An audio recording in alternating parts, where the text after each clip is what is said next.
Far above the ruined world, the last of humanity lived in a floating city called Miss Gun. Kanata and the others attended school in the Sky Wizard Division. One day, Chloe met with Freya to deliver documents regarding Fireteam E601, a squad made up of lower-class students. The first member was Rico. Chloe asked if Rico had issues with delusions, but Freya told her not to question it and simply read the documents. Rico ranked near the bottom of the Sky Wizard Division. People even labeled her class as Class F due to their poor performance. The general public considered someone like her a failure, but Rico believed herself to be a goddess hero destined to save the world. Chloe noted that Rico's 3 requests for resubmission had been rejected, with the comment that instead of apologizing for missing tasks, Rico should have apologized for not completing her homework. The second member was Lekti. She was a girl who dreamed of becoming a sky wizard to protect the people of Miss Gun by fighting the demon beetles. Although she admitted the thought frightened her to the point of shivering, she found joy in the idea of protecting others. Lekti was seen as someone very responsible. However, Freyan commented that kind-hearted children were often the ones to fall first. Those without magic were fated to lose their memories after being killed by the beetles. That was why Lekti wanted to fight for those who had already lost everything. She was easily nervous and anxious, and her entrance exam results were poor. Still, Lekti came from a family known for their twin-blade magic sword style, and her sincerity could not be overlooked. She hoped her future as a sky wizard would shine brightly. The final member of Fireteam E601 was their leader, Miss Aura. In her very first semester during practice exams, she lost 57 times and never secured a single victory. In the following evaluations, she lost 10 more times without a single win. During her second semester, the losses continued and she was defeated 57 more times, bringing her record to 124 consecutive defeats. In short, Miss Aura was recommended to voluntarily withdraw from the academy. Chloe suspected that Miss Aura was struggling with obstacles she could not overcome. Rico, Lekti, and Miss Aura were considered the weakest group in Fireteam history, earning Fireteam E601 the title of the worst. Freyan asked Chloe to do something about them. Chloe admitted that it seemed normal instructors were not able to help. Freyan warned her that this was not just a request, but an order. As the head of the Sky Wizard Division, me and Chloe had no choice but to accept. Meanwhile, Lloyd spotted Kanata in the storage room and asked what he was doing. Kanata tossed a book toward Lloyd and explained that he was checking the warehouse inventory and comparing it with a supply list. He mentioned that something felt off with the food records and suspected that some of the rough Machina divisions might have taken things, so he gave them a warning in his own way. Lloyd was surprised that Kanata was actually checking everything by himself. Kanata admitted it had taken him the entire night. Lloyd was shocked, since normally it would take 10 people 3 full days to get it done. Lloyd then told him that the leader of the Sky Wizard Division wanted to see him in the office during the lunch break. After that, Kanata hurried out of the storage room, hopped on the train, and got off at ground station. As he walked toward the office, he accidentally bumped into Miss Aura, who was rushing past him. Miss Aura scolded Kanata for not paying attention, and in the confusion, his hand pressed against her chest by mistake. Embarrassed, Miss Aura blushed and asked if Kanata was implying that she looked flat. Kanata did not deny it, which made Miss Aura even more upset, and she called him disgusting. To make things worse, the bread with jam Miss Aura had been eating spilled onto Kanata's pants. Miss Aura looked disappointed because her breakfast was ruined, and she demanded that Kanata owed her for it. Kanata found it strange since his pants were now stained with jam, and he thought she should be the one apologizing. Miss Aura explained that she had barely slept, so she was in a hurry, eating on the way just to make it to practice on time. As Kanata stood up, the bread slid off his pants. Miss Aura, still annoyed, shouted for help and told people that there was a creep nearby. But when she turned back, Kanata had already disappeared. At that moment, Kanata was busy trying to wash the jam off his pants, but the red stain looked hard to remove. He then noticed Rico smiling at her own reflection in the glass window of a nearby building. Curious, Kanata wondered what she was doing. Their eyes met, and with full confidence, Rico asked if her beauty had already mesmerized him. Kanata dismissed it as just another one of her eccentric habits. Rico teased him back, calling him a stalker, and Kanata replied that she was simply weird. Rico proudly claimed to be the reincarnation of a goddess, which explained her beauty. She warned Kanata not to fall in love with her, saying that the only person allowed to adore such beauty was Rico herself. Kanata dryly suggested she should take a break from admiring herself and use that time for training instead. He noticed the uniform she wore and recognized it as the Sky Wizard student uniform. Rico told him that she disliked exhausting activities like training, especially those that made her sweat. Then Rico suddenly realized Kanata was standing there in only his underwear, and she was shocked. She accused him of being indecent and asked why he would even remove his pants after looking at her. Kanata explained that he had already taken them off earlier while trying to clean the jam stain. Riko, still flustered, was stunned that he had been walking around like that the whole time. She screamed, calling out to others and saying that there was a creep right in front of her. Once again, Kanata vanished before anyone could see him, running straight into the restroom to hide. Meanwhile, some female students in the changing room were chatting about rumors of a suspicious person wandering nearby. Kanata stepped out of the restroom, frustrated that he had been labeled as a pervert twice in one day. Just then, he accidentally bumped into Lekti near the restroom. Seeing Kanata standing there only in his underwear, Lekti's face immediately turned bright red. She stammered nervously, reminding him that this was the girls' restroom, and with a trembling voice, she asked if Kanata really was some kind of creep. Kanata quickly denied it. Kanata made his way to Freyan's place, thinking that maybe he shouldn't have taken the shortcut through the preparation field. Not long after, 2 male students spotted him and called him a traitor. When he finally arrived, Kanata ran into Yuri, who also called him a traitor. Kanata asked if Yuri was still holding a grudge against him. Yuri said she had stopped wasting her time thinking about him since to her, remembering Kanata was pointless. Even so, Kanata insisted that Yuri was still holding on to it. That annoyed Yuri so much that she almost lashed out at him, but Chloe quickly stepped in to hold her back. Yuri told Chloe to let her go, explaining that she wasn't carrying a grudge and she wasn't trying to start a fight. She claimed she was simply stating facts, but Kanata still treated it like a grudge. Frustrated, Yuri stormed off and 2 male students nearby laughed at the scene. Chloe warned Kanata not to act that way, since it could make Yuri angry, but Kanata admitted he actually hoped she would get even angrier with him. Chloe questioned why he would think like that. Kanata explained that Yuri had joined because she wanted to be with him, and he was sure she was still hurt. Since Yuri had never been good at controlling her emotions, maybe it was better if she let them out once in a while. That incident had happened more than 6 months ago. At the time, Yuri had been unconscious and never witnessed it herself, and Kanata had also been badly injured. He said that the only person who ever comes out of battle without a scratch is someone who doesn't have the skill to be there in the first place. Chloe admitted she felt responsible for what had happened, so she offered Kanata a good deal. Seeing Chloe smile as she said it, Kanata was convinced that it meant trouble. Chloe brushed off his suspicion, saying she trusted the leader of the Sky Wizard Division. Chloe then led Kanata to meet Freyan. Freyan called him a traitor who still dared to show his face. Kanata admitted he hadn't actually planned to come, but Chloe suddenly smacked him lightly to shut him up. Freyan explained she hadn't called Kanata there to lecture him. Instead, she wanted him to take responsibility and become the instructor for Fireteam E601. She told him to teach this struggling group so they could fulfill the school's mission of training Sky Wizards capable of pushing back the threat of the beetle-like demons. Kanata wondered why it had to be him, when there were plenty of others available. Chloe explained that everyone else was already assigned for the season, and besides, she personally wanted Kanata to do it. She said she knew how hard he worked behind the scenes, like helping out with logistics when nobody was watching. Kanata agreed to at least read the file, but when he looked at it, he was shocked to see how terrible Fireteam E601's results were. Meanwhile, the members of Fireteam E601 were having a discussion. Miss Aura suggested they start training, but Riko refused, saying that a goddess like her didn't need practice. Miss Aura scolded Riko, accusing her of going against her authority as the team leader. Just then, Lekti looked nervous as she tried to speak up. She said something had happened to her earlier that morning. At the same time, Kanata was walking through the school corridor.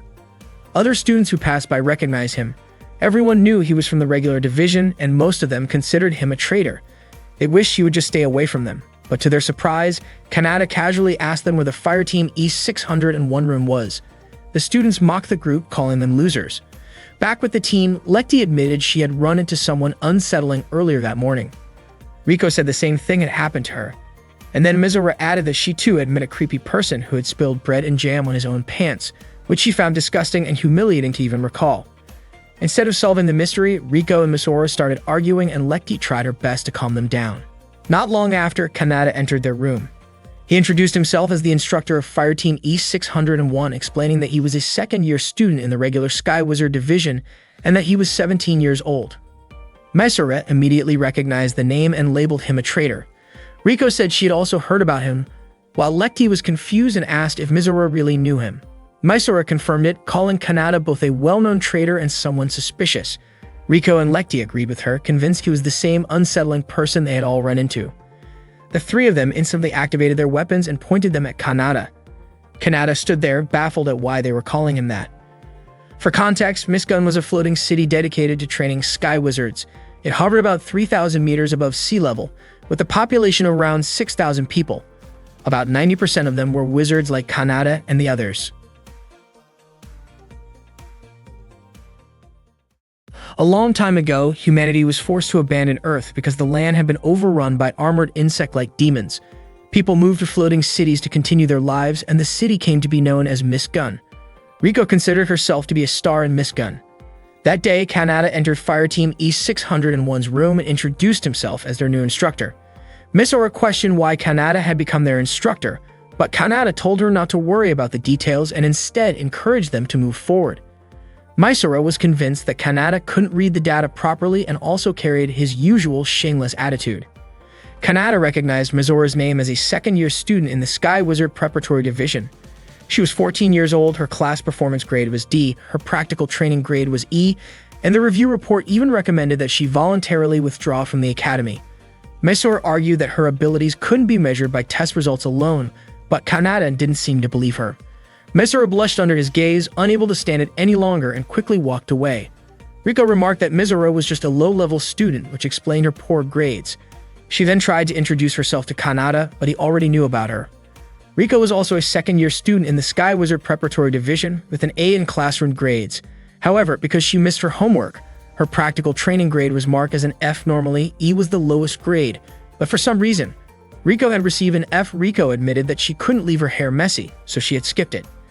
Kanata then pointed out that Lekti was another second-year student in the Sky Wizard Preparatory Division with equally poor grades that rivaled Mizora's. Her practical exam results were unstable, as she would win and lose against the same opponents. Hearing this, Lekti felt guilty and apologized. Just as Kanata was about to begin teaching, Mizora voiced her objection, saying she didn't want a so-called traitor instructing them. Lekti, confused, asked why Kanata was being called a traitor. Misora explained that about 6 months earlier, Kanata had fought against several insect demons and managed to escape unharmed. But ever since then, he had been seen as a coward, frequently skipping missions and missing important ranked matches where his team should have earned an S rank. After repeatedly disappointing people's expectations, Kanata earned the nickname of traitor.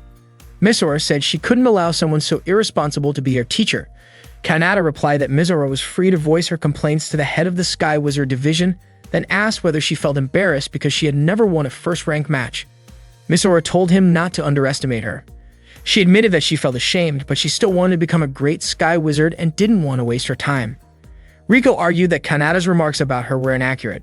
Despite her young age, she had already been praised as the reincarnation of a goddess and her abilities were more than adequate. Lekti added that she didn't want to skip the training either. Kanata told them that people used to call him the Black Sword Master Kronos, and as their master, he would train them properly. If they worked hard, they could reach his level of strength or even surpass him. He asked them to imagine themselves defeating fire teams ranked above them, contributing in a dramatic way to humanity's fight against the insect demons. Inspired, the three girls imagined how cool it would be to fight those creatures. Misora eventually agreed to be trained by Kanata, but Riko refused, saying that as a goddess she wasn't willing to sweat or work hard. Misora grew frustrated, pointing out that this very attitude was why Riko couldn't achieve good results. Riko countered that it was only Misora and Lekti who had failed to produce results. Misora challenged Riko to prove it, but Riko simply mocked her. Kanata asked if Riko's exam results had been graded by Freyan, but Riko dismissed the need for exams altogether. Kanata said he had never seen Riko's true abilities, so based on the data, he had to consider her at the same level as Misora. Riko, however, refused to accept being compared to Misora, insisting that a goddess like her could never be placed on the same level. Kanata told her to demonstrate her abilities during training. Riko warned him not to fall for her once he saw her outstanding talent. Kanata then asked Lekti for her opinion. Lekti, embarrassed, struggled to speak up. Misora encouraged her to look people in the eyes and say what she truly meant with confidence. But instead, Lekti lowered her head and apologized. Kanata asked whether she was apologizing because she didn't want to join the training. Lekti admitted that her apology was actually meant for Misora. Misora then pulled Lekti closer to Kanata, and with encouragement, Lekti finally managed to say that she wanted to do it and was willing to join the training with Kanata. That afternoon, Yuri and Chloe were chatting in the cafeteria. The female students around them admired the two of them for protecting the city. Chloe waved to greet those students, which made them really excited, and she asked Yuri to wave back as well. Yuri admitted she still was not used to being treated like that. Chloe asked if Yuri had gone back to drinking tea since coffee always seemed too bitter for her, and it looked like Yuri had not changed at all. Yuri then asked if Kanata was still considered on sick leave. Chloe pointed out that Yuri had already asked the same thing 6 times that week. Chloe explained that Kanata did not seem ready yet for a real mission, but for the moment, he was assigned as an instructor for an E-ranked fire team, and that had been Chloe's request. Yuri was shocked to hear that. She did not understand it, and in her mind, Kanata was not helping her fire team when he had the chance. Instead of supporting their logistics, he chose to go teach others, which felt selfish to her. Chloe reminded her not to speak poorly about Kanata.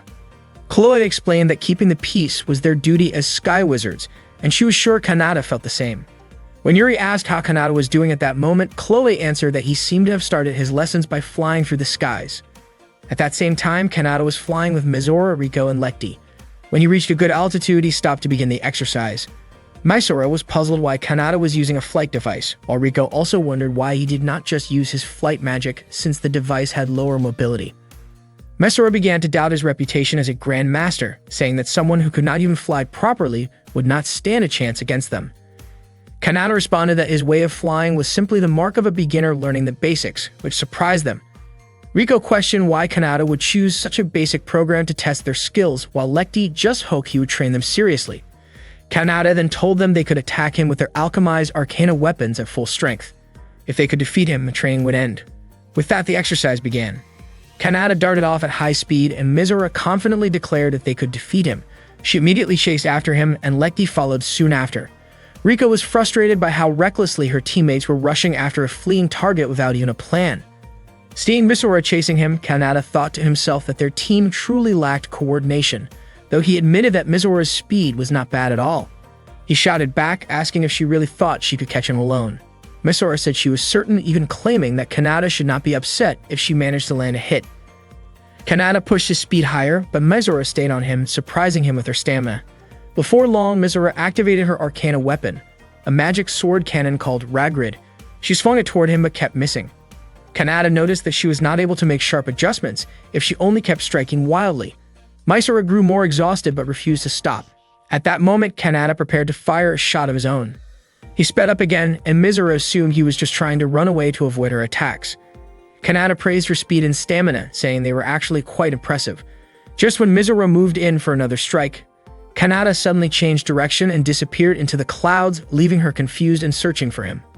Meanwhile, Lekti appeared behind Kanata, aiming her weapon at him. Kanata asked her what the name of her weapon was since it looked impressive.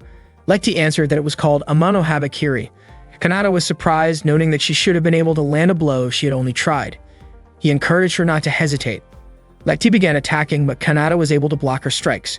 She was startled when she found herself too close to him, her face turning red before she quickly backed away and swung her weapon again. Kanata wondered why her movements had suddenly become inconsistent, asking if she was only stalling for time. Lekti attacked again, and Kanata realized her movements had actually become smoother. Her reflexes were quite good, but she kept making mistakes, most likely because she did not fully trust her own abilities. Kanata stopped her strike and told her that she had real potential. Embarrassed, Lekti pulled away and repeatedly apologized. From a distance, Riko had been waiting for her chance. She aimed her magical weapon, Athena, and fired. Kanata sensed the attack and managed to dodge, but the shot flew toward Lekti, who was standing near him. Kanata immediately pulled her aside and deflected the magical blast. Riko was stunned, realizing Kanata had actually reduced the strength of her shot before it could do any real harm. Kanata asked Lekti if she was alright, and she nodded. According to Kanata, it had been a good shot, and when an attack was too precise, it actually became easier to dodge. Riko wondered why that was the case, and Kanata explained that her aim was not bad, but her intention to strike felt as obvious as sending a telegram. He then asked if Lekti and Riko had tried combining their movements while flying. Lekti admitted that she had been very scared. Riko pointed out that Lekti's movements were smoother compared to Mizora's, who always seemed restless and scattered wherever she was. Because of that, Riko said it was natural for her to try sensing with Lekti in order to land better shots. Kanata questioned why, if Riko could calculate things so thoroughly, she did not seem concerned about her own teammates. Riko claimed that she was a goddess, uninterested in ordinary human matters. Meanwhile, Mizora kept shouting while searching for Kanata. She was annoyed and exhausted since she still had not found him. Later that night, while Mizora, Lekti, and Riko were changing clothes together, Mizora admitted she was upset because they had failed to catch Kanata, even though there were 3 of them. Lekti apologized, saying her skills were not good enough. When she noticed Mizora struggling to unfasten her bra, Lekti helped her.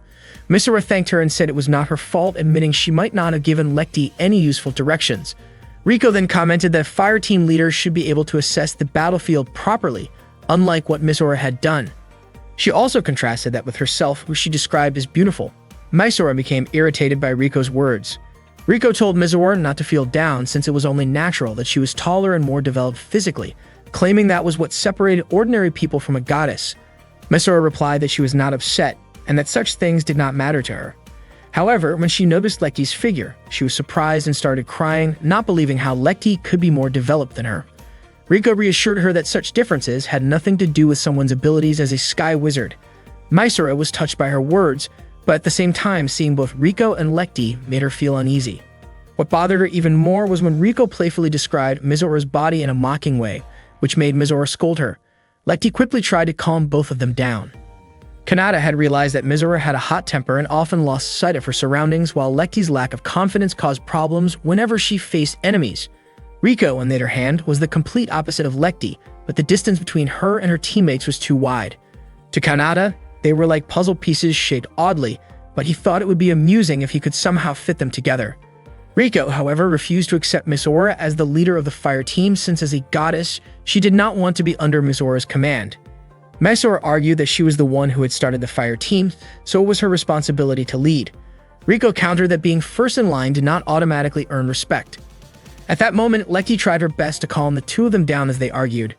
Soon after, Kanata opened the door to the changing room to announce the next stage of their training. Unfortunately, he accidentally caught sight of the three girls and only their undergarments. In shock, they immediately activated their weapons and accused Kanata of being inappropriate. That day, the members of Fire Team E601 were in the middle of a special training session with Kanata. The training was tough as becoming stronger was never easy. During the session, Riko admitted that she had no intention of joining in because she believed herself to be like a goddess. She left the room right away. Misora tried to stop her, but Riko ignored her. Kanata told them to let Riko be on her own, then asked Misora and Lecty if they were ready for the special training. Both Misora and Lecty agreed to continue. Later that day, Kanata brought Lecty to a clothing store. With her face turning red, Lecty said that she had finished changing into the outfit Kanata had chosen. When Kanata pulled open the curtain of the changing booth, Lecty was startled. Kanata wondered why she was so embarrassed since she actually looked beautiful in the maid outfit. Lecty asked if it was really necessary to spend their fire team's budget on a maid costume. Kanata explained that the outfit was important for their training. Before leaving the shop, he told Lecty that her task for the day was to hand out flyers while wearing the maid outfit. Lecty was shocked, but she had no choice but to do it. That afternoon, Lecty began her task. When two students walked by, she tried to call out to them, but she couldn't bring herself to speak clearly. The students thought she was acting strange and walked away. Not long after, 3 male students came over. They were stunned to see her dressed as a maid and quickly surrounded her. The flyers scattered to the ground and Lecty politely encouraged them to take one. The students happily picked up the discount coupons and thanked her. Lecty was surprised that she had actually managed to hand them out. Meanwhile, Kanata asked Misora to find out Riko's weaknesses. According to him, everyone had at least 2 weak points, and even if Riko tried to act calm, there was a chance she had some surprising vulnerabilities. Misora seemed reluctant about this request. Even though she didn't get along with Riko, she didn't want to lower herself to spying. Suddenly, Kanata covered her mouth because he had noticed Riko walking nearby. In the process, he accidentally touched her chest and quickly apologized, saying he hadn't realized it. Misora was offended, especially when Kanata's words made it sound like he hadn't noticed anything because she was too small. Kanata urged her to stop arguing and follow Riko. That day, Riko went shopping for clothes. Through the reflection in the store's glass, she noticed Misora tailing her. She immediately approached and asked what Misora was doing. Misora was shocked that Riko had caught on so easily and wondered if she had some kind of special ability. Then Misora realized her reflection in the glass had given her away. Riko asked if Misora had feelings for her. Misora was at a loss for words and couldn't come up with an excuse. Riko told her she needed to shop, but Misora insisted she wanted to join her. Suspicious, Riko pinched Misora's cheek, worried that maybe someone had cast an illusion spell on her, since it was strange for Misora to suddenly want to spend time with her. Still, she allowed Misora to tag along. Elsewhere, Kanata was drinking coffee outside when Lecty approached and handed him a flyer. He asked if she had completed her task. Lecty admitted that at first she had been extremely nervous, but afterwards she managed to gain a little courage. Kanata then told her it was time for the second step, asking her to start working at the cafe. He walked away while Lecty insisted she couldn't possibly do it. Suddenly, several customers called her over to take their orders. With so many people waiting, Lekti panicked and shouted out for Kanada's help, saying she couldn't handle it on her own. That same afternoon, a young man named Real was walking while looking at his tablet, mumbling that most of the armored insects seemed to come from the Arcanar class. Without realizing it, he bumped into Yuri, who was carrying a drink. She immediately apologized as the drink spilled, soaking Real's pants. Feeling extremely guilty, Yuri apologized over and over. She quickly knelt down, trying to wipe off the spill. The stain didn't seem to go away, and Yuri grew flustered, unsure what else to do.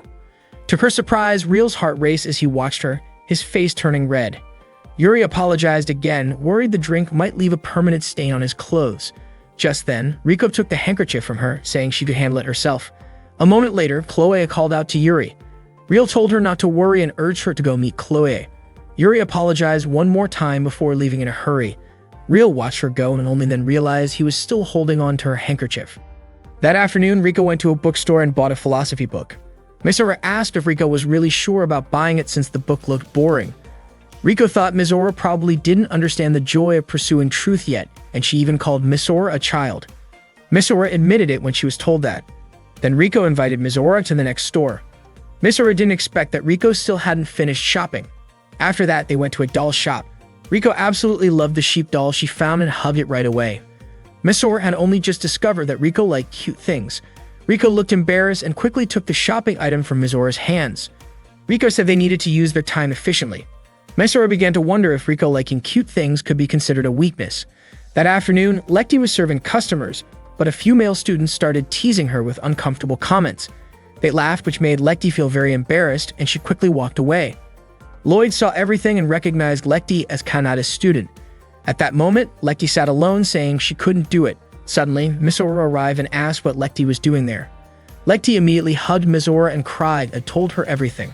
Mizora couldn't believe the kind of special training they were getting. Lekti asked if Mizora's training was more normal than hers. Mizora laughed and admitted it. She said she was willing to help Lekti if needed, and that made Lekti happy.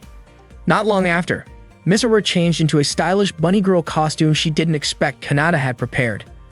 Customers were surprised by Kanada's plan and how Mizora looked. One of them placed an order, and Mizora gladly served them with a friendly attitude. The students ordered iced tea and iced coffee. Lekti felt nervous seeing the students staring at Mizora, making her uncomfortable. Lloyd called Lekti over to pour water. She poured it into his glass, but her hands were shaking. Lloyd said it seemed like talking to others was difficult for Lekti. Surprised, Lekti accidentally spilled a drink, quickly apologized, and wiped it up. Lloyd told her that when she found something difficult, that was exactly where her weakness lay. He encouraged Lekti to trust her instructor. He also reminded her she had a good friend she could follow as an example. Mizora was serving customers cheerfully and efficiently, working hard, and it amazed Lekti. Just as she wanted to thank Lloyd, she noticed he had already left, leaving a tip on the table. Soon after, another customer called her, and Lekti prepared herself to work as hard as Mizora. Freyon saw the group of male students and asked Chloe what was happening. At that time, Mizora and Lekti were working smoothly and confidently. Lekti even looked more enthusiastic than before, to the point that Mizora asked what happened to her. Lekti admitted she felt more motivated because of Mizora.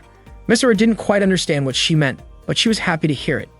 Seeing them, Freyon commented on how impressive the two waitresses were and even looked forward to what Kanada planned to do next. That evening, Mizora and Lekti met with Kanada. Mizora questioned the kind of training Kanada had been giving them and asked Lekti to voice her concerns. Lekti asked if Kanada knew about her social anxiety, and Mizora was surprised by her question. Kanada explained that Lekti's sword style was the Art Eisenach, a twin magic sword style created by the master swordsman Albert Eisenach. Lekti was shocked Kanada knew about her family. According to Kanada, only those who had gone through strict training and proven their true skills could carry the Eisenach name. If during yesterday's fight Lekti had looked into Kanada's eyes, it would have been a much more interesting match. Unfortunately, she couldn't do it, so she wasn't able to show her true ability. Lekti admitted she couldn't make eye contact or go to places where many people were watching her. She would get nervous and fail to do things properly. She confessed that she hated that side of herself. Kanada told Lekti not to worry about it because no one was ever completely satisfied with themselves. He gently patted her head and explained that at that moment, Lekti already knew what she needed, and the rest was simply about trying her best to improve. Lekti smiled, her face turning red, while Mizora also patted her head and encouraged her. Lekti felt so grateful to Mizora because thanks to her support, she was able to push herself harder. Kanada then asked Mizora how she had handled the training he gave her. Misora admitted that she had failed because she could not figure out Riko's weaknesses.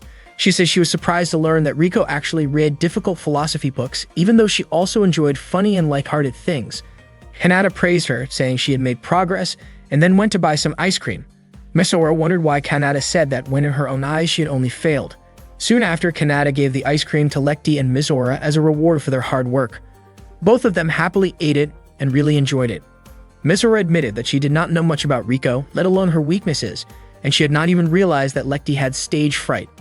Because of this, she felt like she had failed as the leader of the fire team.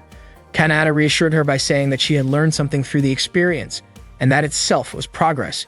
He then asked Lekti to try the same kind of training she had done that day, and she agreed. Misora also agreed to keep observing Riko, but Kanata explained that the purpose of the training that day was to make Misora realize her own weaknesses. Overcoming those weaknesses, however, required a completely different kind of training, and he wondered whether he had failed to make that clear to her. Misora grew frustrated and, without meaning to, dropped her ice cream on the ground. She then cried over her ice cream being wasted. That night, Kanata was sitting in front of his computer when Chloe suddenly floated up behind him. However, Kanata had already noticed her presence and scolded her for entering the boys' dorm at night. Chloe simply smiled, saying she only wanted to do what she used to do in the past. Her eyes then wandered to a photo of Misora, the rabbit-eared girl, displayed on Kanata's computer. Kanata explained that Misora's reserve of magical power was greater than most rank of wizards, but unfortunately she was terrible with the sword, which made her waste much of her potential. Chloe then asked what Kanata planned to do in order to teach her. The next day, Kanata met with the members of Fire Team E601 and asked Misora to stop focusing on the magical sword cannon formation. Instead, he suggested she should position herself to support the magic cannon from mid-range because she had no natural talent for swordsmanship, while her flight magic and magical reserves were far more impressive.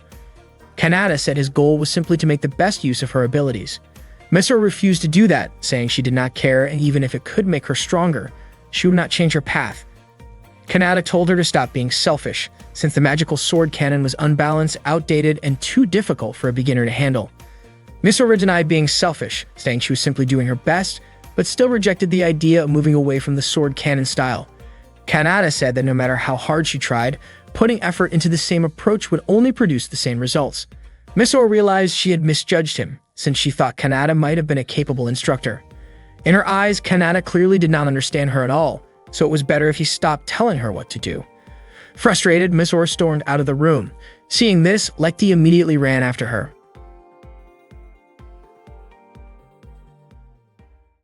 One day in the past, the Beetle Demon army returned and the Sky Wizards were already standing guard on the front lines. They complained about the overwhelming number of enemies they had to face. Suddenly, a woman stepped forward with courage and incredible skill, raising her sword against the swarm. She swiftly dodged the Beetle Demon's attacks and struck them down one after another. Even when a giant Beetle Demon appeared and launched its attack at her, she continued to evade. Once her sword was fully charged with magic, she unleashed her powerful technique, Strike Blaster, destroying the giant Beetle Demon's body in an instant. With that, the rest of the Beetle army was wiped out. This woman was admired and relied on by many. Her name was Sochi, the mother of Misora. Since childhood, Misora had always been proud of her mother's strength. But at that time, all she could do was miss her, because Sochi had already passed away. When Kanata asked her to change positions, Misora refused. She wanted to be just like her mother and had made up her mind not to give up. That same day, Lekti went into her room to deliver some coffee. When the door opened, she was surprised to see that the one who had ordered the coffee was Lloyd. Lloyd praised Lekti for her hard work, leaving her stunned. Inside the room with Lloyd were Chloe and Freyan. Freya noticed the girl who had just brought the coffee and pointed out that she was a member of Fire Team E601. Freya then asked if Lekti was still training like that. Chloe suggested that if Freyan was really curious, she should ask Kanata directly. However, Freyan doubted he would answer so easily. After delivering the coffee, Lekti walked down the hallway and saw Riko stepping out of the room. She quickly caught up to her and invited Riko to join their training. But Riko, who often called herself a goddess, flatly refused, saying she had no time for sweaty practice sessions. Lekti explained that Misora hadn't been coming to school for several days, so she didn't know what to do alone. Riko brushed her off, saying that as a heavenly goddess, she didn't concern herself with such trivial problems. Hearing this, Lekti said it seemed she would have to rely on Kanata instead. Riko assumed Lekti was placing too much faith in someone she still considered a traitor. Lekti admitted she had been worried at first, but now she understood that Kanata truly meant to take their training seriously. Meanwhile, Real from the regular division's medical department was sitting on a park bench.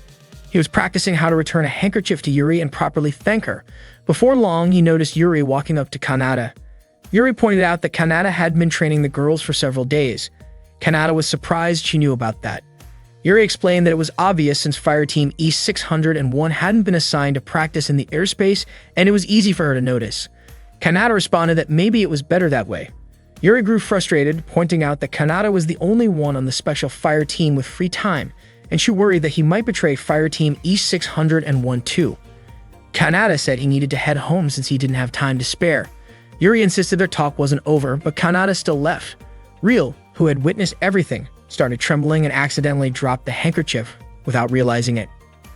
Later that afternoon, Kanata visited a small cafe looking for Mizora. As soon as he walked in, the shop owner greeted him. Kanata explained that he wasn't there as a customer. Mizora, surprised, asked what he was doing at the cafe.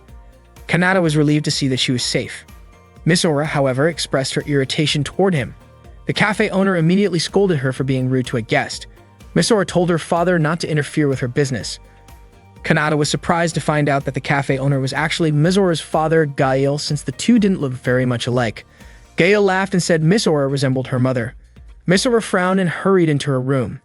Gail apologized to Kanata, saying their family wasn't perfect. As Kanata noticed a framed family photo hanging on the wall, he complimented Gail's wife, saying she was beautiful, and it was true. Mizora did look just like her mother. Gail said that the only thing left of his wife was that photograph. While talking, he served the specialty of his shop, the famous steak. Kanata explained that he did not come as a customer. After tasting the steak, he immediately praised the dish. Gail laughed and mentioned that steak had been the favorite meal of his late wife. He then shared that his wife, Soki, was once a sky wizard. At the same time, Mizora quickly changed her clothes and left. Gail talked about how Mizora had been skipping school for several days, but he admitted he could not bring himself to scold her. He asked Kanata if he knew what was going on with Mizora. Before Kanata answered, he asked Gail why Mizora seemed so obsessed with the canon-style magic sword. Gail became convinced that Kanata was not just a casual acquaintance of Mizora. Kanata then admitted that he was Mizora's instructor, and his job was to give her the chance to grow stronger. Gail explained that people used to call Sochi the greatest canon-style magic swordswoman in the floating city where they once lived, but one day, Sochi left for a mission and never returned. Since then, both Gail and Mizora gradually began to lose their memories of her. Mizora wanted to master the canon-style sword because she did not want to forget her mother. At that time, Mizora went to a place full of ruins, activated her weapon, and promised herself that she would never give up. In the past, there was a day when Mizora had been overjoyed to welcome her mother home. Sochi had missed her daughter deeply and lifted Mizora high into the air with excitement. Gail confessed that he often worried about Sochi and could barely sleep at night, even when he tried to nap during the day. Sochi admitted she often felt lonely and could only comfort herself by eating multiple times a day. Their reunion was filled with warmth, and soon Mizora found herself happily standing between her parents again. When Mizora asked her to stop, Sochi playfully teased her daughter. Not long after, the neighbors gathered and mentioned that they had watched a live broadcast of Sochi in action. They praised her for destroying an entire army of Beal demons and expressed their gratitude since, thanks to her, their city of Iris remained safe. Mizora felt a strong sense of pride in her mother's abilities. When they returned home, Gail cooked steak for breakfast, but Mizora thought the dish was too heavy for the morning meal. Meanwhile, Sochi had trouble managing house chores and even flooded their home while trying to do laundry.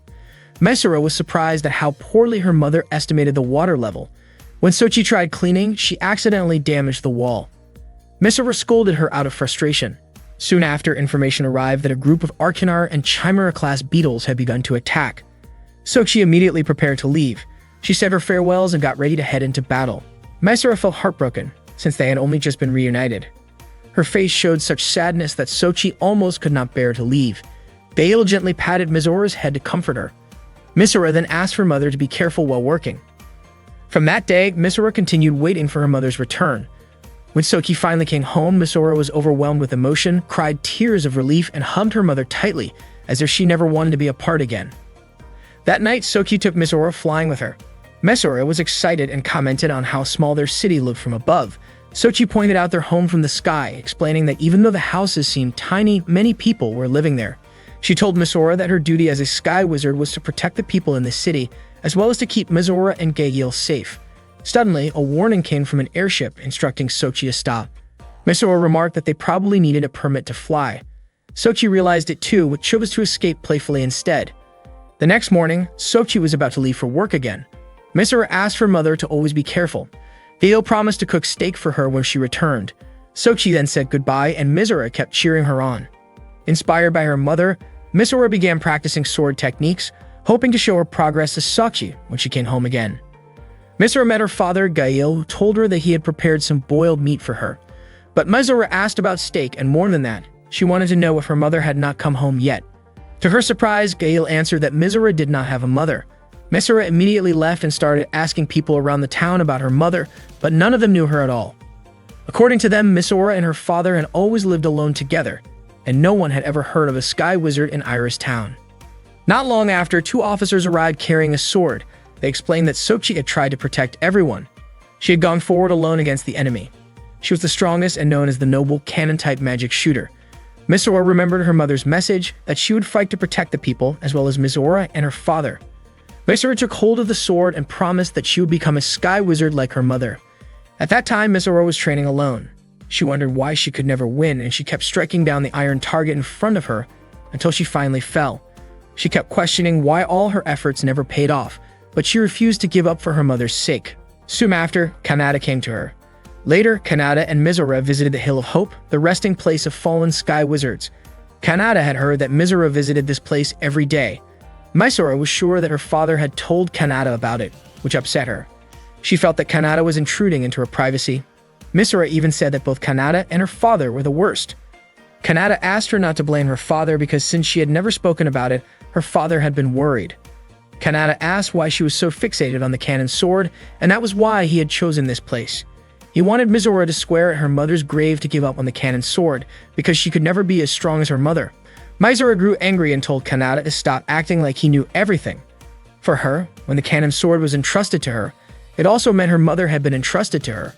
Yet everyone else, even her father, did not remember her mother. Misora felt that a traitor like Kanata would never understand. Kanata then asked what she thought hope truly was. Misora said it was to protect the people in the town. But Kanata explained that the fallen sky wizards did not want to be forgotten, and what they truly wanted was to protect the ones they loved. That was what allowed them to face the demon beetle army, and surely Misora's mother had felt the same. Kanata asked Misora if her mother's purpose as a sky wizard had been for the cannon sword itself, or to protect people. Earlier, Gail had told Kanata that when Sochi died, he felt nothing, and he feared that if Misora died, he might also feel nothing, which terrified him. Kanata told him that if Misora stayed stubborn, her risk of dying would only increase, and in time, people might forget her. Misora realized how selfish she had been, but she still refused to give up. She wanted to protect people with the cannon sword. She believed that if she could become a great cannon-type mage, something impossible like the natural recovery of lost memories could happen, and she could be the first to restore everyone's memories. That way, she would not die in vain. Seeing how serious she was, Kanata laughed, admitting he never thought Misora could be this reckless. But he liked people like her. Because of that, Kanata decided to give her some guidance on how to become a better cannon-type mage. He understood how strong her determination was, but he warned her to be prepared because the path she had chosen could be worse than death itself. He asked once more if Misora was sure about taking that path. Misora firmly stated that she was ready to face any risk. Kanata then asked her to work hard for Sochi and for the sword, and to swear that she would become a cannon-type mage even greater than Sochi, strong enough to protect the people and herself. As her instructor, Kanata would help her bear the burden. That was why he wanted her to become stronger, and Misora agreed. The next day, Misora and Lekti prepared for training. Misora apologized to Lekti for making her worry.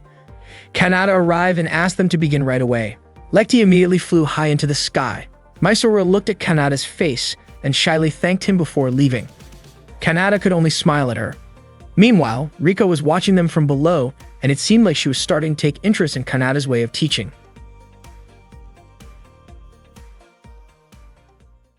While Kanata was training Fireteam E601, he learned more about each member's strengths. Lekti's Eisenach twin sword style was extremely powerful, allowing her to fight with two blades at once. Meanwhile, Misora's cannon-style magic sword could strike down nearby enemies from a long distance, an incredible weapon, though one that wasn't easy to master. That morning, Riko was enjoying her dream when Freyan's voice woke her up. Riko sat up, saying Freyan had disturbed her sleep. She complained that a goddess like herself was tied down by meaningless school rules. After that, Riko got out of bed, took a shower, and prepared for school. At lunchtime, some students chose to sit far from Kanata, calling him a traitor. Kanata was eating with Lloyd, who admitted he was impressed by him. Kanata was surprised to hear such words from Lloyd. Then Yuri appeared, wondering why Lloyd didn't ask Kanata how he could stand tall as someone hated throughout Miss Gun. Kanata ignored Yuri and told Lloyd about their upcoming opponent instead. Feeling brushed off, Yuri commented that the fire team Kanata was training was too weak to even start a proper fight, and since they also had a so-called traitor, she believed there was no way Kanata could win. Kanata responded by saying it was actually a good thing, since his team wouldn't feel extra pressure that way. Irritated, Yuri asked if that was the kind of excuse losers made and wondered what kind of teaching Kanata was giving them. Kanata replied that his fire team simply had a better chance of winning this way. Hearing that, Yuri was reminded of when they once fought together against beetle-like demons. She hoped Kanata hadn't changed completely. Yuri left and Lloyd followed her to try and comfort her. Not long after, Riko arrived, commenting that she was surprised at how much Kanata could eat.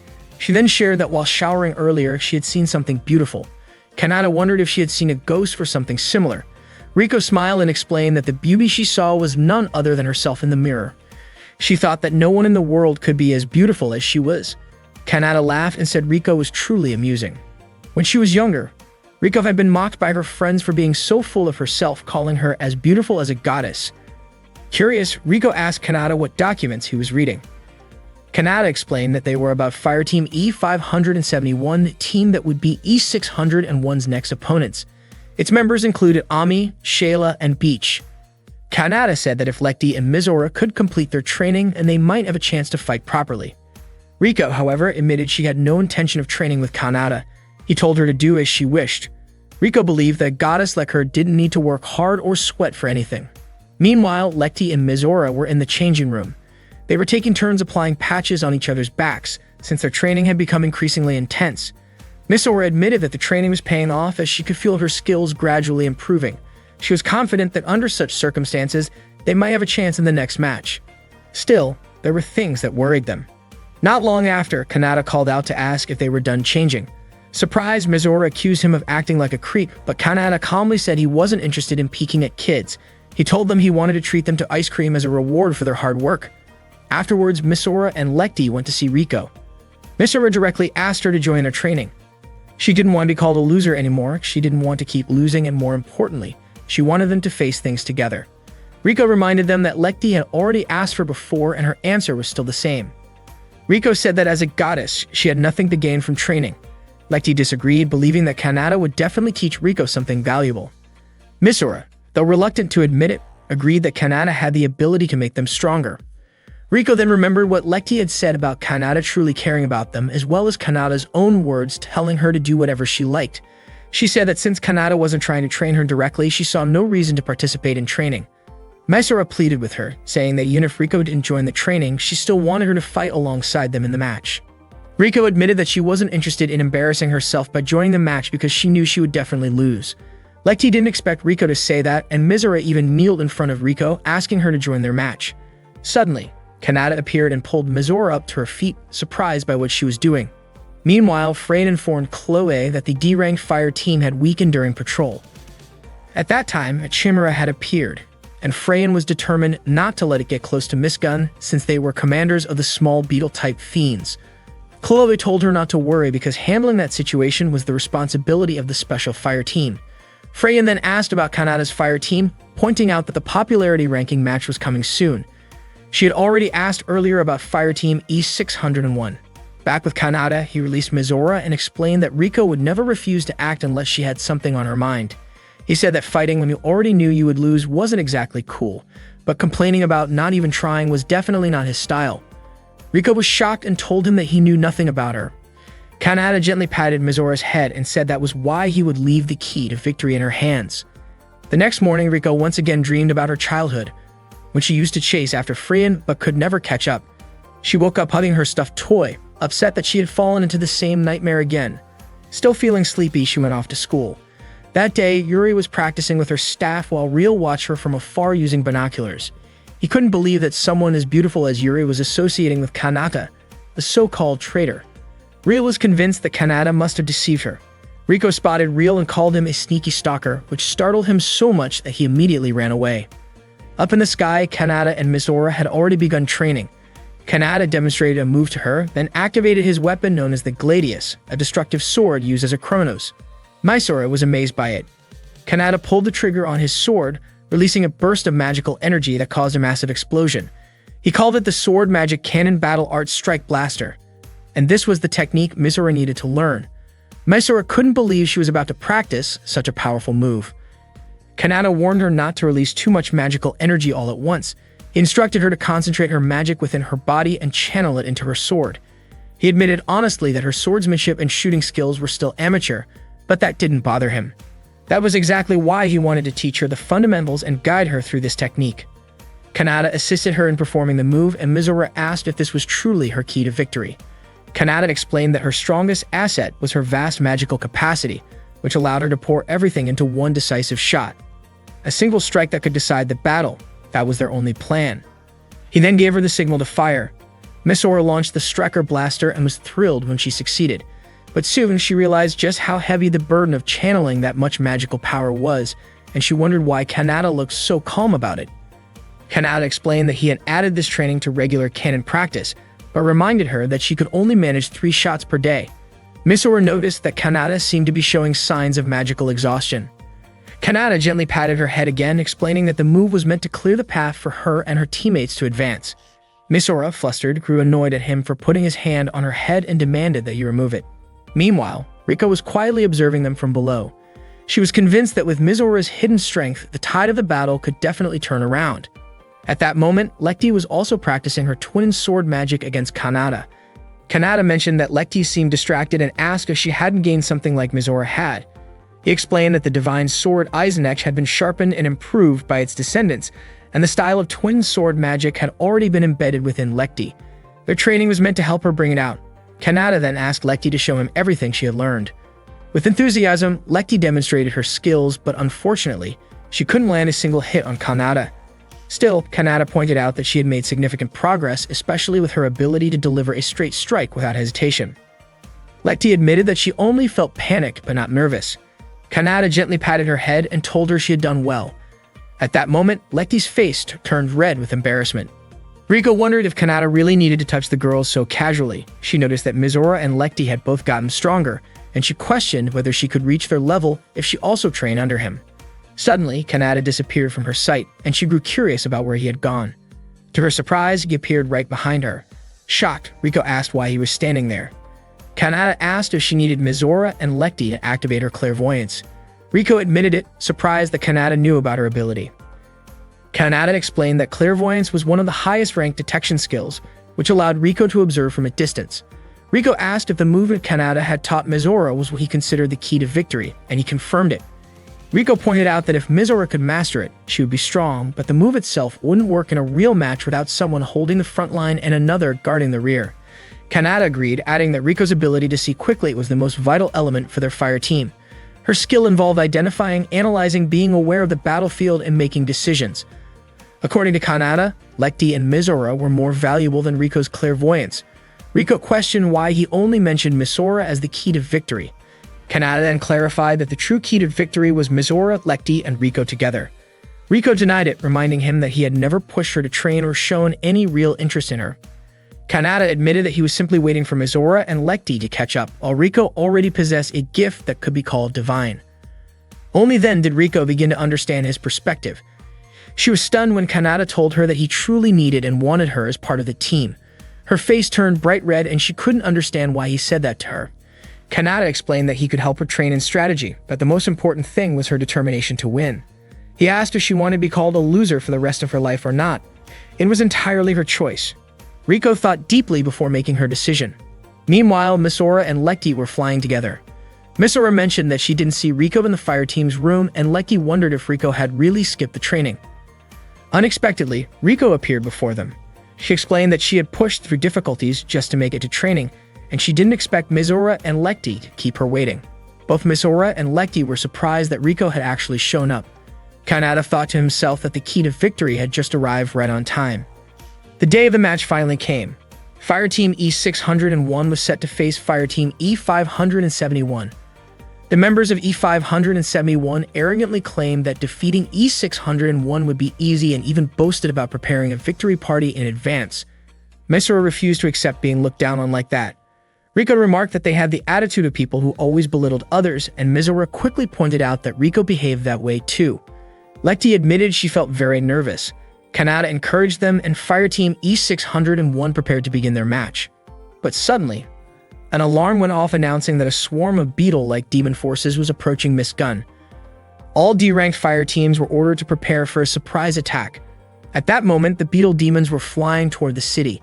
The Arcanar forces, the smallest type of beetle demons, attacked in swarms, while the Mantis class, like Proshin, was one step larger and far more dangerous. The swarm of insect-like demons arrived to attack Miss Gun, and ordinary unarmed students were told to evacuate to the nearest shelter. The floating city of Miss Gun activated its protective barrier. At that moment, Freyan organized all squads to prepare for battle. She instructed the formation of 7 groups made up of A-ranked fire teams, assigning them to defend key areas. She also asked Fireteam E to assist with evacuation. Meanwhile, Misora, Riko, and Kanata had already been helping people evacuate. Riko asked why Kanata was still there since he was once an ace, and wondered why he was not the front lines defeating the enemy. Kanata admitted that he had a lot of responsibilities, which made Riko curious about what tasks he was actually handling. Misora then noticed that Lecty was missing, but soon Lecty appeared carrying a little girl. Misora asked her to bring the child to the shelter. Kanata then spotted the insect demons and was shocked that the enemy had arrived. In an instant, Chloe launched a powerful attack that destroyed the demons, and Yuri praised her impressive strike. Chloe was confident that Yuri could have done the same if she still used her spear, but Yuri admitted she no longer did because it no longer felt right for her. Soon after, Lloyd delivered troubling news. A large force of insect demons had completely overrun one of their defensive areas. Both Chloe and Yuri were stunned to hear this. It turned out that another group of insect demons was trying to break through Miss Gun's defenses. Within moments, they managed to damage the barrier wall and break inside. Around 300 enemies flooded in. Freyan ordered all students who had been helping with evacuation to get ready to fight. She reminded them not to let even a single demon occupy Miss Gun. The demons advanced toward Misora and her team. The little girl with Lecty cried in fear, and Lecty did her best to calm her down. Seeing this, Misora remembered her mother's words about fighting to protect both people and family. Inspired, Misora shouted that she would protect everyone. She activated her weapon and tried to perform the new moves she had learned from Kanata. Her first shot missed, which worried her, but she tried again. Thankfully, her second shot struck one of the demons. Lecty praised her, and Kanata noted that while Misora's accuracy was still off, her effort was good. Riko also pointed out that she had improved since at least her shot had landed. Kanata told Misora to keep going like that while the rest of them protected the child. Unexpectedly, Misora unleashed a full striker blaster shot that wiped out the entire swarm of demons. However, the blast also caused damage to parts of the city. Misora was shocked, and Riko could not believe she used a striker blaster in the middle of Miss Gun. The others began to blame her. Misora explained she had not intended to harm the city, and that it was an accident. Kanata then informed her that the blast even destroyed his father's cafe. Misora was horrified and screamed in distress. Meanwhile, reports showed that the enemy forces numbered around 10,000, while their fire team numbers had already dropped by 30%. According to Freyan, the only option left was to attack the insect demon commander directly. At the same time, Kanata and his team had safely reunited the little girl with her family. The situation grew worse when a Chimera Deneb was detected in Block 24. Freyan deployed several fire teams to push it back. After Fireteam E571 launched its attack, they managed to bring it down. But to everyone's surprise, there was more than one Chimera Deneb because of the sheer size of the demon army. Kanata and the members of Fireteam E601 then started planning their next move. Riko suggested they needed to track down the unconfirmed Chimera Deneb. Kanata agreed, and Misora asked what they should do next. Riko admitted she might have to reveal a glimpse of her true ability. She put on her glasses, explaining that activating her clairvoyance ability made her more focused, though she joked that it might lessen her beauty. Kanata disagreed, saying her beauty did not fade even when she wore them. Hearing this, Riko blushed. Soon after, she detected movements from the insect demons in Block 68. At the same time, Yuri, Chloe, and Lloyd saw many more demons heading toward Miss Gun. Yuri asked if they should retreat, but Chloe said they would not make it in time. Lloyd added that he could not simply let the enemy pursue them unchecked. Yuri mentioned that reports showed multiple Chimera Deneb approaching, and she grew deeply worried for Miss Gun's people. Chloe told her not to worry, since Miss Gun was protected by Kanata. Yuri argued that someone like Kanata would probably run away, but Chloe insisted that Yuri should trust him. In her view, Kanata would never allow the people of Miss Gun to get hurt. As soon as the Beetle Demon army appeared, Kanata told Fireteam E601 to go after Chimera and Deneb. The three of them were shocked by the order, especially since this was their very first real battle. Rico thought Kanata's command was way too extreme. Kanata explained that their training wasn't about throwing their lives away. His words struck a chord with them. He said they trained to survive, and by doing so, they could protect others. He believed the three of them could do it, and as their instructor, he guaranteed it. Misora admitted that even though Kanata could be pervy sometimes, he was still their instructor. He trusted them, but she trusted Rico and Lekti too. She encouraged them both to go for it. Lekti confessed that she trained as a sky wizard to protect people, so she wanted to protect everyone in Miss Gun. Rico pointed out that this could also be the perfect chance for them to show off in front of Freyan, though she simply referred to her as that woman. Misora had no idea who Rico meant, but Kanata fired them up again, reminding them they were fighting to reclaim Miss Gun, a place that rightfully belonged to all of them. Meanwhile, Freyan was still monitoring everything from the information center, but not long after, her surveillance screens went dark. Kanata asked his fire team to carry out their plan. The first step was for Lekti to engage Arcanar in close combat. She quickly flew straight into the demon army. Since they weren't human, she didn't feel nervous or shy. With swift movements, Lekti cut down the beetle demons one after another with her twin swords. From a distance, Misora watched in awe, praising Lekti's incredible skills. Kanata also acknowledged the impressive twin sword magic technique of Eisenach. Not long after, more demons appeared from the opposite side. Just as planned, the second step was for Rico to support Misora by sniping enemies from long range. Misora was amazed by how accurate Rico's shots were. Kanata then gave Misora the signal to move. She rushed into the crowd of beetle demons. The third step of their strategy was for Misora to use her speed to close in on the enemy and unleash a strike blaster. She pulled it off, but the sheer number of enemies forced her to fire a second strike blaster. Unfortunately, more demons kept appearing. Kanata stepped in to clear out the beetle demons and told Misora to take a break. Lekti rushed her aside and skillfully cut down enemies one by one. Rico eliminated any demons that tried to sneak up on Misora. She sneered that these beetle demons were nothing more than low-level creatures, completely unworthy opponents for someone like her. Misora also began targeting them one by one. She wasn't just fighting for herself, she was doing it for Rico, Lekti, and her mother. Gathering her resolve, Misora unleashed a third strike blaster. Kanata was confident her attack hit the mark, but suddenly, a massive strike was launched toward Misora. She couldn't dodge it in time, but Kanata jumped in and shielded her from the attack. At that moment, an enormous beetle demon monster appeared before them. Lekti asked if that was Chimera, but Rico admitted she had never seen a type like that before. The giant demon fired its attacks, destroying buildings and sending debris flying at Lekti and Rico. Kanata said Misora's earlier shot had been good, but the demon had managed to deflect it.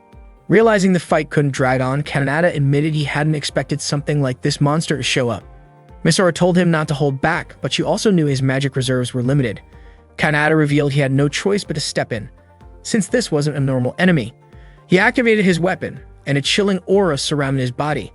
He warned that what he was about to do wasn't something anyone should ever try to copy, and he didn't want Misora to end up fighting this way. The wind around him roared violently. He ordered Misora to retreat because it was too dangerous. As soon as he moved, every beetle demon around him vanished instantly. Misora couldn't understand what Kanata had just done. The massive demon launched a barrage of attacks at him, but to Kanata, they were far too slow. He darted through the gaps with ease, though Misora worried deeply about him. She suspected that the power he was using wasn't ordinary magic. Moving at incredible speed, Kanata managed to slash the giant demon across its head. He knew he had to end the battle quickly. He soared high into the sky just as the demon began charging another massive attack aimed right at him. Misora panicked and begged him to get away, but Kanata declared that the fight would end when he decided to unleash his full strength. He then fired his own strike blaster, detonating the giant demon in an explosion so massive that Misora had never seen anything like it before. Lekti and Rico managed to escape from the rubble, and Rico asked if the giant beetle demon had been defeated. Kanata's powerless body fell downward, and Misora, Rico, and Lekti quickly ran to catch him. From a distance, Lloyd and Yuri witnessed the explosion. Lloyd believed that someone had managed to pull it off. Yuri did not understand who Lloyd was referring to. Chloe smiled and said it was the work of someone Yuri admired. Hearing that, Yuri's face turned red. Meanwhile, Freyan received a report that the Arcanar beetle demon had withdrawn from Miss Gun's airspace and the situation was safe again. She was surprised that the unknown Chimera had been defeated, but she had no idea who was responsible. At that moment, Rio rushed over to check if Kanata was alright, when suddenly something fell from above. It looked like the eye of a monster. Kanata was still weak, and Misora and Lekti were terrified at the thought of losing him. Not long after, Kanata stood up again, relieved to see the sky above Miss Gun clear once more. Lekti, Riko, and Misora's faces lit up with joy. Kanata told them that they were now ready to win the ranking battle, and the team was filled with confidence. The day of the battle arrived. Even though Kanata was still injured, he came to watch. Yuri greeted him and admitted she wanted to see how the students he trained would fight. Kanata asked why she seemed so cheerful, which made Yuri flustered and deny it. She had thought Kanata was helping with the evacuation during the attack, but was confused about why he ended up so badly hurt. Kanata simply said he must have tripped while escaping. The match began, and Kanata told Yuri not to be surprised because Fireteam E601 had grown much stronger. He smiled as he looked at Mizora, Lekti, and Riko, certain they could win.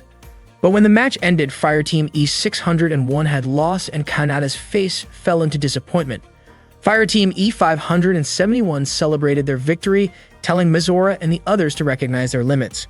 Mysora looked downhearted. Lekti could barely believe they had lost, but Riko insisted she had made no mistakes. Yuri reminded Kanata that he had just said Fireteam E601 was stronger now.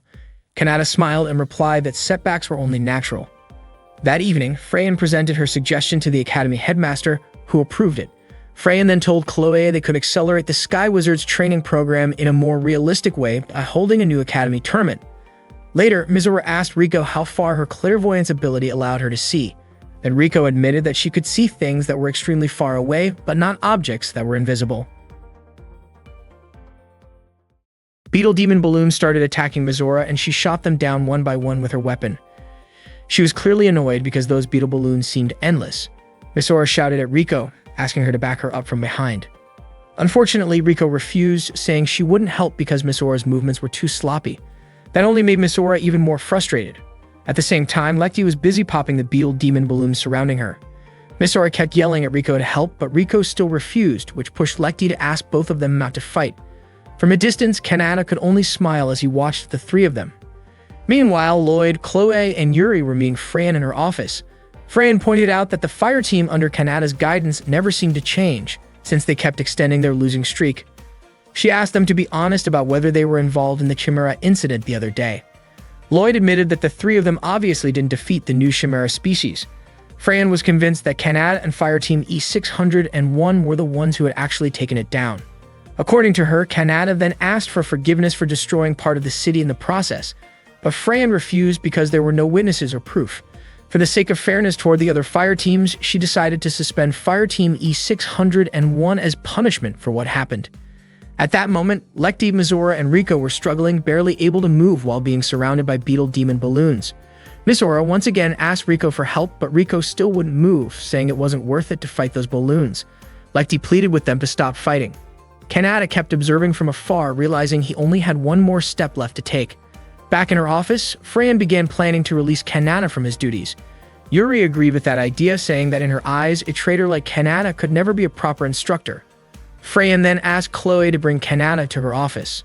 When Lloyd asked if that was the only reason Freyan had called them, she revealed she also wanted to discuss the upcoming tournament with the three of them. After finishing their training session, Fireteam E601 changed clothes in the locker room. Mizora winced in pain, complaining about the bruises on her back. Riko bluntly said that was because Mizora's movements were a mess. To make her point, Riko touched Lekti's back, showing there were no bruises at all. Mizora blamed Riko for refusing to help her during training. After changing, they went to meet Kanata again. Mizora vented her frustration, saying no one acknowledged that Kanata and Fireteam E601 had fought against the beetle demons. Kanata calmly explained that since no one actually saw them in battle, it made sense that nobody would believe it. Mizora didn't expect that kind of response from him, especially after he had used a strange power to fight the giant beetle demon.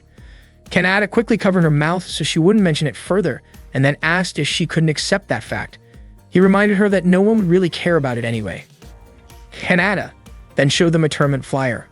All fire teams were allowed to participate, except for S-rank teams. The winner would be promoted by 2 ranks and receive a custom-made weapon from the Alchemy Division. On top of that, the winner would also get a free pass to enjoy Miss Gun's Street Food Festival. The students became excited about the idea of joining. Lekti started daydreaming about how amazing it would be if she won. Riko imagined the admiration she would receive from other students. Misora pictured Kanata praising her for winning. Each of them got lost in their own thoughts. Kanata then asked what they thought about entering the Miss Gun tournament. Lecty admitted it seemed impossible for them to win, but Misora was determined that they had to at least try. Lecty hoped they could at least win one match, and Rico agreed to participate.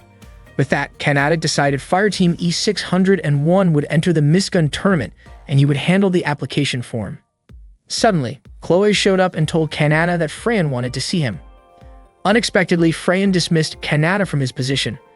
She believed he couldn't make progress and only kept extending Fireteam E601's losing record, especially after that morning when the team members were fighting among themselves. Kanata noted that it seemed Freyan had been watching them closely. Freyan said suspending Fireteam E601 made sense, since they clearly lacked motivation, and that was the real reason behind their repeated losses. Kanata firmly declared that he was the instructor of Fireteam E601 and had sworn to make them respected Sky Wizards. Freyan doubted that, saying a traitor could never accomplish such a thing. Even though Chloe recommended Kanata, the final decision remained in Freyan's hands.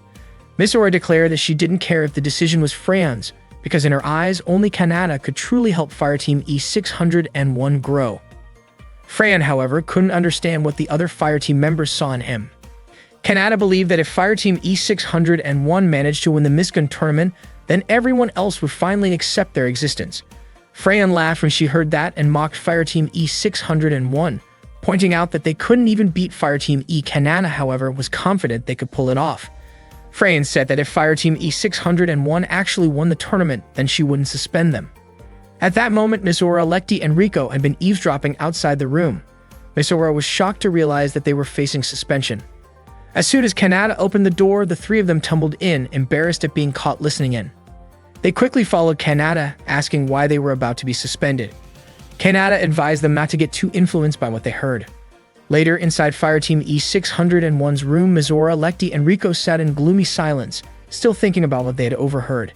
Kanata asked what they planned to do. Misora said she wanted to make Fireteam E601 stronger and reach new heights. Lecty agreed with Misora's determination. Rico reminded them that she already held the highest position since she considered herself a goddess, but she would still follow Misora and Lecty's wishes. Kanata praised their determination but told them not to take things too seriously. What mattered most, he said, was simply winning every match they played. Misora pointed out that they had never won before, while Rico wondered how Kanata could stay so calm.